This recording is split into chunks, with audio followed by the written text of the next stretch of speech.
ఏమే ఆఫీస్ లో కొంచెం లేట్ అయింది, నేను ఆఫీస్ లోనే తినేసి వచ్చాను. నువ్వు తిన్నావుగా? బా టైర్డ్ అని పడుకుంటానే.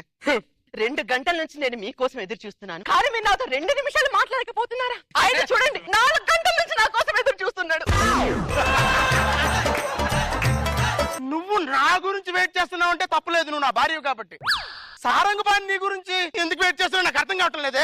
ఆ బాక్స్ అంటే స్వీట్ బాక్స్. మీరు పెట్టాల్సిన స్వీట్ ఆయన పెట్టాడు. మీరు చెప్పాల్సిన పెళ్లి రోజు శుభాకాంక్షలు ఆయన చెప్పారు. కనీసం మీరు నాకు ఫోన్ చేసి కూడా పెళ్లి రోజు శుభాకాంక్షలు చెప్పలేదు కదా. నేను ఫేస్బుక్ లో మన ఇద్దరు ఫోటో షేర్ చేశాను కదే. బ్రదర్ బాబురావు, ఫీలింగ్స్ అనేది ఫేస్బుక్ లోనో వాట్సాప్ లో షేర్ చేసుకునేది కాదు brother Baburao. Face to face చేసుకో, దాన్నే ఫీలింగ్స్ అంటారు. నువ్వు నాకు చెప్పడం ఏంట్రా? అయినా నా భార్యతో షేర్ చేయడం నీకు సంబంధం ఏంటి? ఒక మనిషి బాధ్యత తప్పినప్పుడు ఆ బాధ్యతను ఇంకో మనిషి తీసుకుంటాడు బాబురావు. ఇది ప్రపంచం చెప్పిన నీతి. నీతి కాదురా, దాన్ని భూతం అంటారు. ఏమండి, ఆయన నా మీద మానవత్వం చూపిస్తే మీరు ఆయన మీద దుర్మార్గత్వం చూపిస్తున్నారు.